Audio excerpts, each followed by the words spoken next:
because of the neurotoxin, but it could be because of the contamination that you see.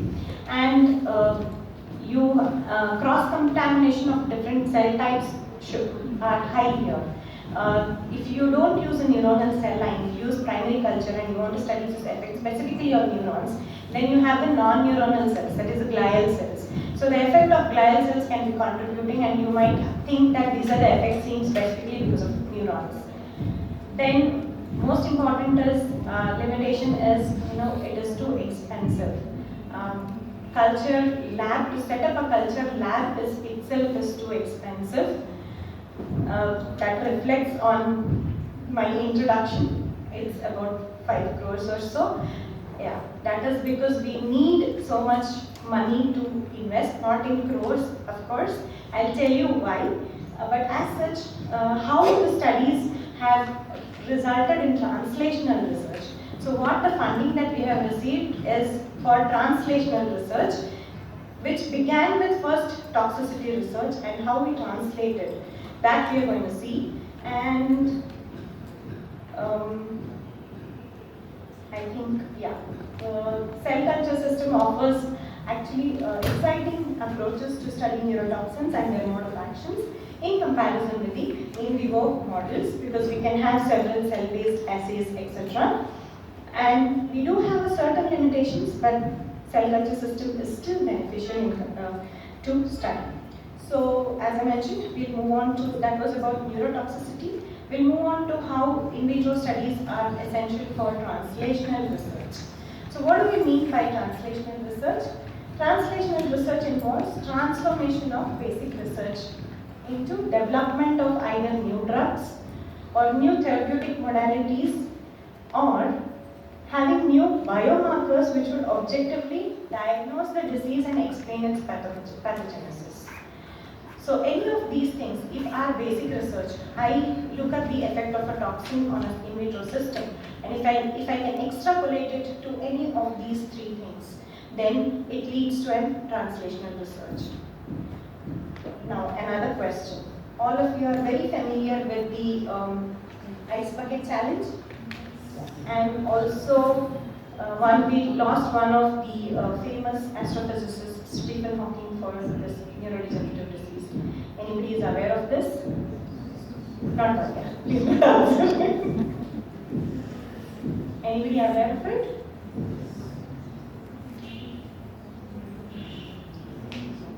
Again, this is another neurodegenerative disorder. I'm sure all of you are aware of ice bucket challenges, because many celebrities took this. And that led to a collection of large amount in billions of dollars for research on this disorder. That disorder is called as amyotrophic lateral sclerosis, or simply motor neuron disorder, because the neurons which control the movement, okay, these are the neurons in cortex, that is in the brain, and also in spinal cord. See, the neurons which innervate the skeletal muscle, these are affected. It's called amyotrophic lateral sclerosis because without muscle, amyotrophic, it is neurons are degenerating because from the muscle they are not getting any nourishment. And lateral sclerosis because of this degeneration, there is hardening of the axons that innervate the muscle. So basically there is degeneration of motor neurons in these patients. And again, this is also an adult onset neurodegenerative disorder. The incidence is low, but it is a very devastating disorder, where male to female ratio is around 3.5:1 in India. And in India, the patients get at least 10 years earlier than the West. And most important, the pathomechanisms are not completely understood. Even in Parkinson's disease, there are so many Alzheimer's disease, Parkinson's disease, ALS. In all these disorders, there are very common degenerative mechanisms. Yet, in individual patients, if you see, specific patients you see, in an ALS patient, you will see only motor neurons which are degenerated. In PD patients, you will see only dopaminergic neurons which are affected. Alzheimer's disease, the memory hippocampal neurons which are affected. So, but when you see the pathomechanisms, such as oxidative stress, mitochondrial dysfunction, and many other things. All of them are seen in all these disorders. Yet, this disease is very specific. Why is it? Till date, we don't know. If you look into PubMed, just click on any of these disorders, you can find the research on these disorders at least for more than 100 years on each of these.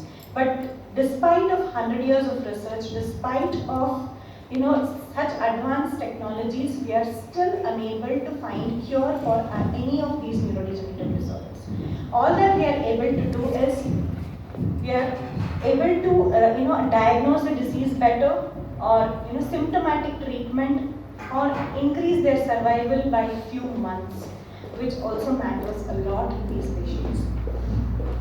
So here ALS also similar to Parkinson's disease. We can see 5 to 10% of the cases will show some mutation in genes, but 90% of the cases are sporadic, where we don't know the cause of the disease. Anybody can get ALS. Okay. Within 2 to 5 years, the patient will die. Very, very rare, Stephen Hawking, who had very slow progression, he survived for several years. But not everyone. In India, majority of the cases, the patients die within 2 to 5 years. They die because their muscles start degenerating, and finally, it's very devastating. Where we see the patients when we go to collect the samples from the patients. The patients' relatives who say they have had 12 kids or so. They were perfectly fine, and now she's unable to even wear her sari by herself. She's unable to eat by herself. Somebody has to feed them. All basic routine activities they are unable to perform. Finally, they die because of the respiratory muscle failure. They are unable to breathe and they die. So what is the cause for this is not known. In our lab, right from more than 2 to 3 decades started with my guide, the study started on sporadic form of ALS.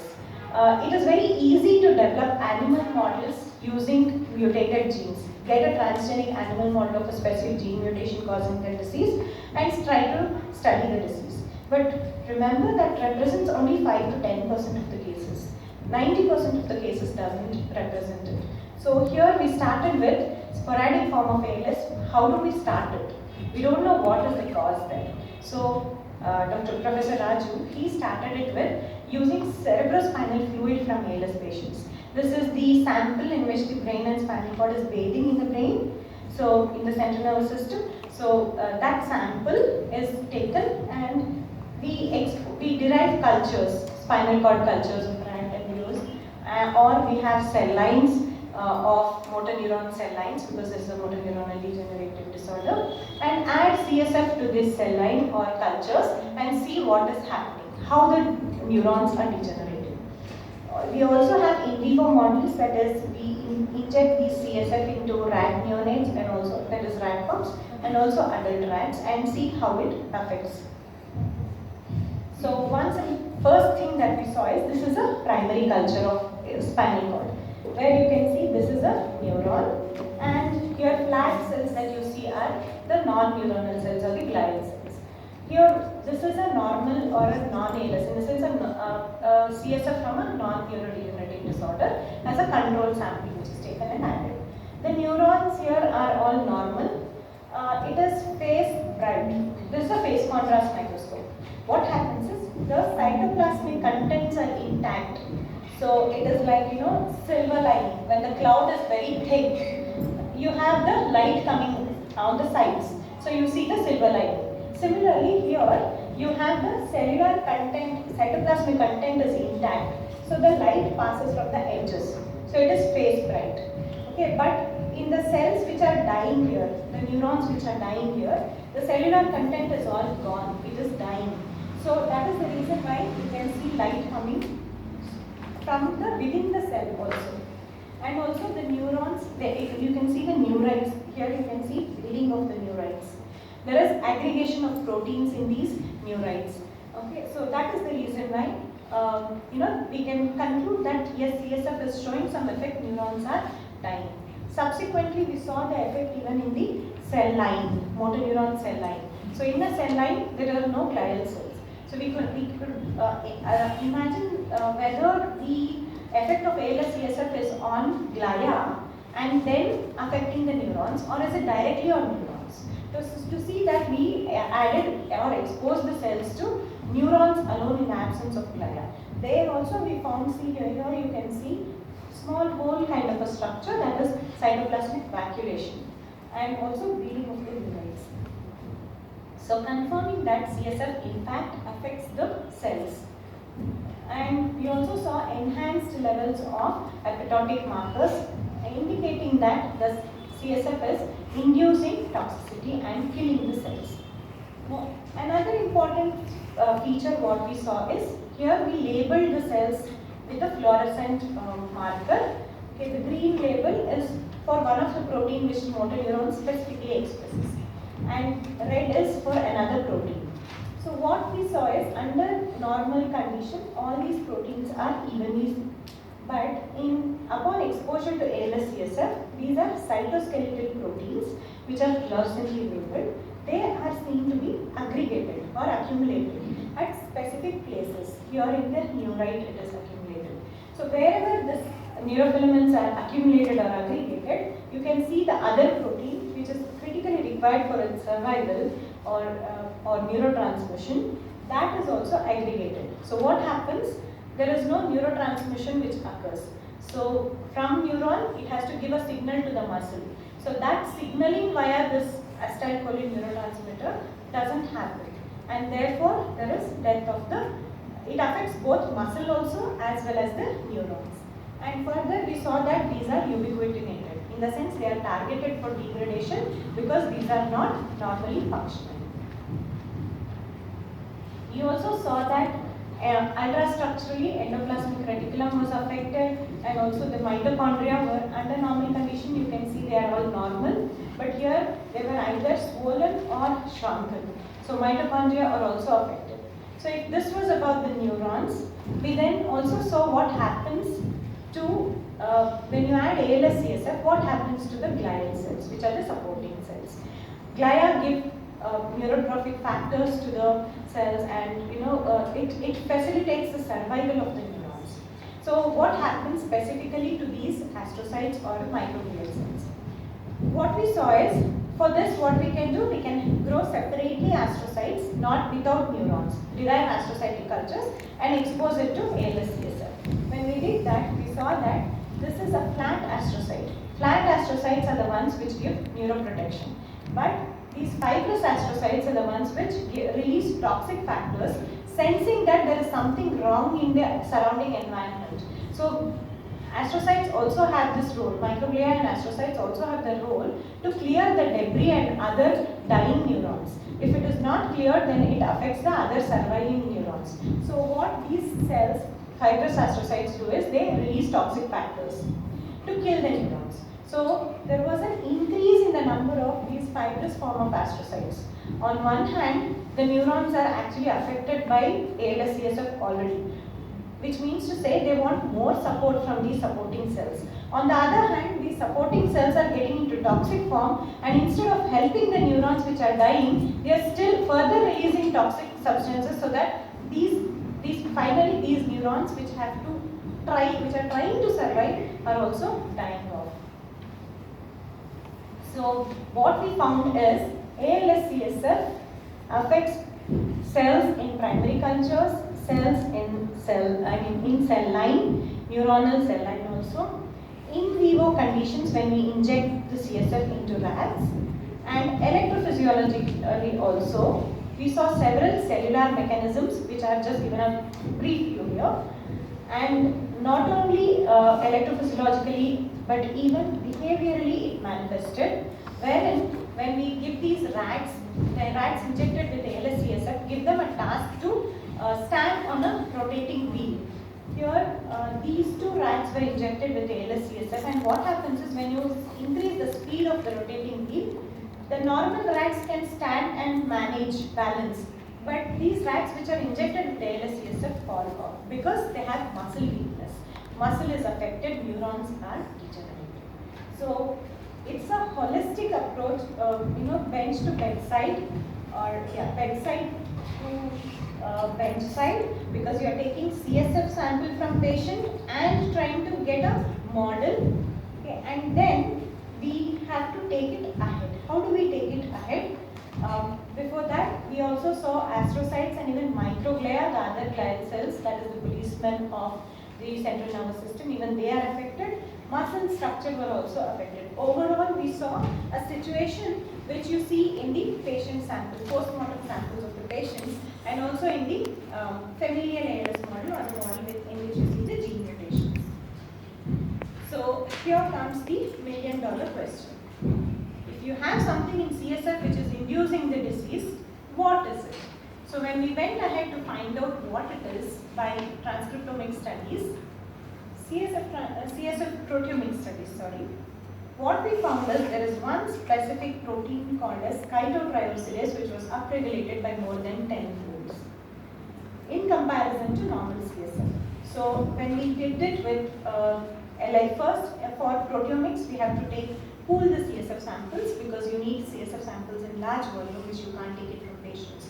So we pool around 10 to 15 patient CSF sample and we see what is upregulated and downregulated. Subsequently, what we did is we wanted to validate it.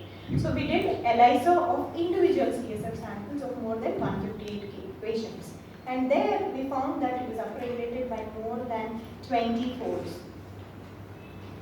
And therefore, we were the first one to say that CHIT1 or chitotriosidase can be used as a diagnostic marker of ALS. That is because what we found is this specific protein is seen in early symptomatic cases than late symptomatic cases. So, and we could give a positive predictive value was more than 97.78%, which is too high. We also saw its enzyme activity.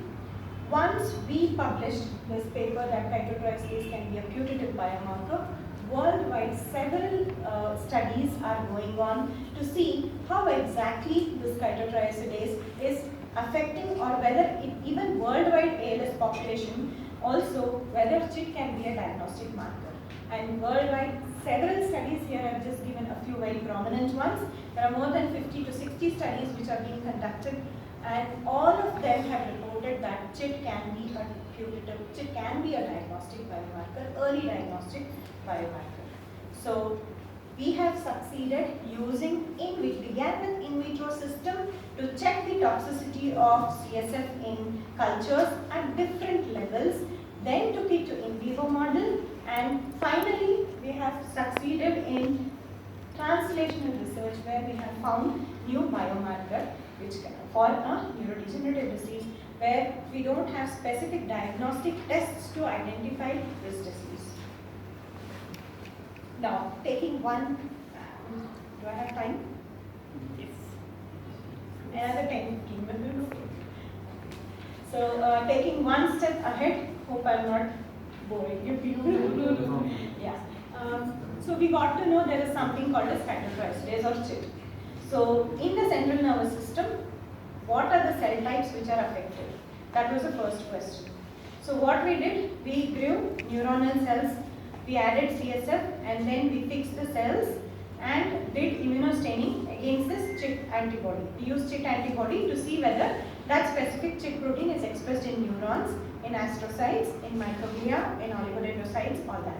What we found is this is a marker for microglia. IBA1 is a protein which is expressed by microglia. Under normal condition, CHIT is not expressed. But when you add ALS CSF, these cells start expressing CHIT. So that means to say microglial cells are the ones which are expressing this particular cell, this particular protein. In addition, what we saw is when we add CHIT, these microglial cells release some extracellular vesicles. So these extracellular vesicles, what you can see, you can focus on this particular cell. These are microglia. We are doing light cell imaging. And what you can see is, can you see here these extracellular vesicular structures? These could be exosomes or extracellular vesicles in which there are subsequent studies we have performed where we have seen that microglia, when we add CHIT, can produce more and more of pro-inflammatory cytokines. So the inflammatory cytokines and other toxic compounds will be packaged in these extracellular vesicles and released.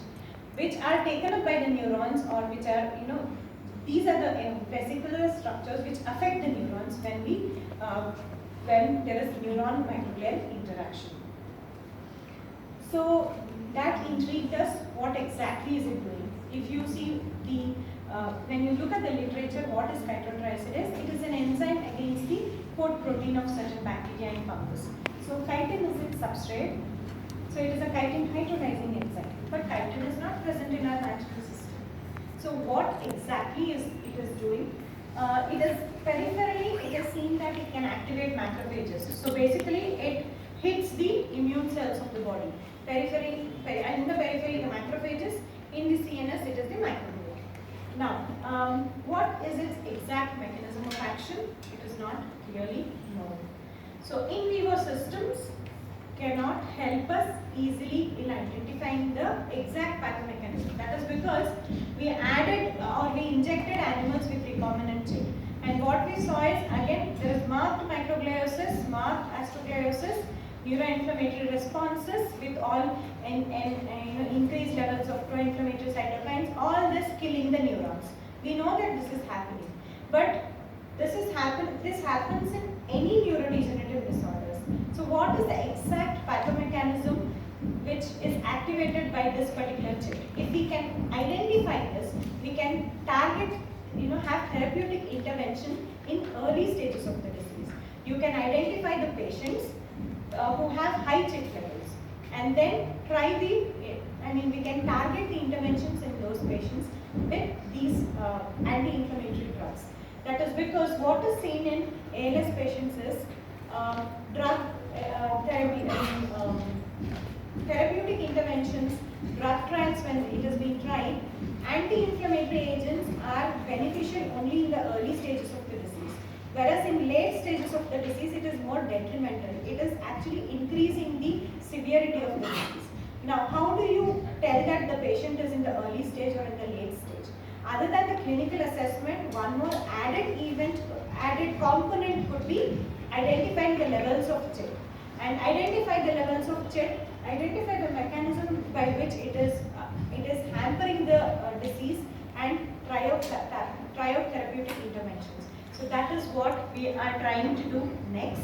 So what we did is, we wanted to know whether chit is actually what it is doing to the microglia. So we derived microglial cultures, and this is under normal condition. Here you can see the microglia are rod shaped. A few other cells are here, the astrocytes or the neurons, and you can see these are all rod shaped structures interacting nicely with each other under normal conditions. But when we add ALS CSF, focus on this particular cell, it is becoming amoeboid. And see the way it moves, and as and when it moves, it becomes phagocytic, and you can see it is taking up more number of cells. So it is bringing about inflammatory changes. First, which is rod shaped, is now becoming amoeboid, and it is bringing out the phagocytic effect. When you add ALS CSF, this is what we saw. But when you add chitotriosidase, whether you can see the same thing? Yes. So that is what we wanted to see. Here you can see when you add ALS CSF, this is a normal microglia, but this one is becoming amoeboid. Here also, when we added recombinant jet, you can see this is a normal microglia. When it comes in contact with an amoeboid microglia, it becomes amoeboid. So when we add jet, the normal microglia are getting transformed into activated microglia. They are changing their morphology, and also they are releasing more and more of pro-inflammatory cytokines. So the number of good new microglia or the resting microglia are significantly reducing, and whereas the number of activated microglia are significantly increasing. So it's like, the good glia are reducing, the bad glia are increasing in the presence of chit. So on one hand, we are trying to understand, we are continuing the studies with transcriptomics. In these microglial cultures, when we add what, after that we are doing transcriptomics to see what are the pathways which are activated, so that we can take it ahead to therapeutic intervention level. That is one side of the study for translational research. Always we get a question. You are talking about a human disease with an animal cell culture or an animal model. So it should be of human origin. So that is where we started off with induced pluripotent stem cells. So what we have is, we take the skin punch explant from the cells, a small 3 mm skin punch biopsy, and then we culture them to get fibroblasts. Once we get fibroblasts, we do the reprogramming of fibroblasts to iPSC. And we have currently got the employed bodies or the iPSCs, and these are all the iPSC markers. And what we are trying to do now is trying to differentiate them into motor neurons and also microglia, and try to see their interactions. And one step ahead, to take them to organoids or brain organoids. So you can have complete brain in a dish, so that you have all the cell types of patient origin, in which you can study the disease in a very closer scenario to humans than the animal models. So that is how in vitro studies are very beneficial, but at the same time the cost is like, it's like having an elephant in, managing an elephant in the lab. That's how that demanding these iPSCs are. They need a lot of supplements. It's like, every day it needs media change with several supplements, each of them ranging in several lakhs. So it's too cost effective, but at the same time it's worth it to understand the disease mechanisms, because the disease varies from one patient to another. Once you have these neurons, you can study the drugs in individual patients' samples, and then take it on for patient-specific therapeutic interventions, which is a long way to go, but it is definitely a hopeful, currently it's a hopeful scenario. The last thing, we have seen what happens to microglia, astrocytes and neurons. One cell type which is missing in this picture is oligodendrocytes. These are also very critical for the neuronal functioning, because they form the myelin protein, which is very much essential for the transmission. So what happens to it is what we wanted to see. We saw that some proteins expressed by oligodendrocytes are all affected, and at this time point, whether this also contributes to degeneration of neurons, because microglia and astrocytes affect the neurons. So we wanted to see what happens. For this, what we did is we chose two cell types. Now both NSE34 is a motor neuron cell line and MO3 is a human oligodendroglial cell line. Both are cell line. So how do you distinguish the two cells in a dish? So what we did is we added a fluorescent dye to green color dye to one and red color dye to another one. We co-cultured the cells together and then we exposed it to CSF samples. And here what you can see is when you co-culture them, you can clearly see the green cells here are the neurons, whether the red cells here are the oligodendrocytes. Both of them are interacting with each other and doing well under normal conditions. But very surprisingly, unlike the astrocytes and microglia, when we co-cultured neurons with oligodendrocytes, instead of killing the neurons, it facilitated the survival of the neurons. So this was very interesting for us. Not only the co-culture, instead what we did, we took the conditioned media, the media of the oligodendroglial cells which were exposed to ALS-CSF, we took that and we added to NSE34 cells. Here you can see when you add just ALS-CSF, the cells are dying and there is bleeding of neurites, etc. But when you add the conditioned medium of oligodendroglia, you can see very clearly the cells are nicely differentiated, they are very healthy, and the percentage of differentiated cells were high, the viability of the cells was also very high. That means to say that these cells, oligodendroglial cells, are indeed protecting the neurons, and we went ahead to see what are the different mechanisms by which it can help.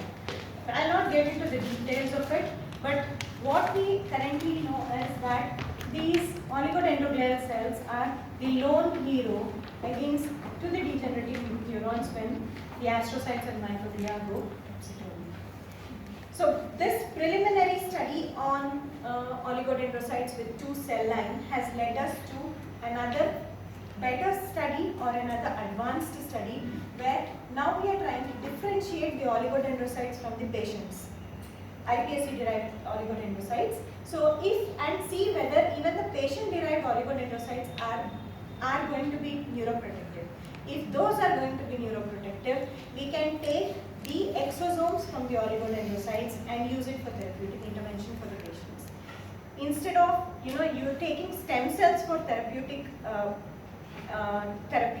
approach, the stem cells, what happens is if you transplant the stem cells, there are chances that they can form teratomas, they can form tumors. But we can, with the help of stem cells, we can go for non-cellular approach. We can take the exosomes or extracellular particles of these oligodendrocytes and then they look at the possible therapeutic interventions.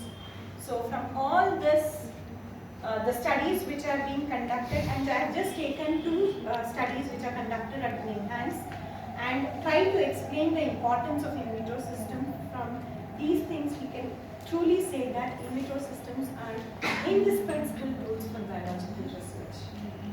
Thank you.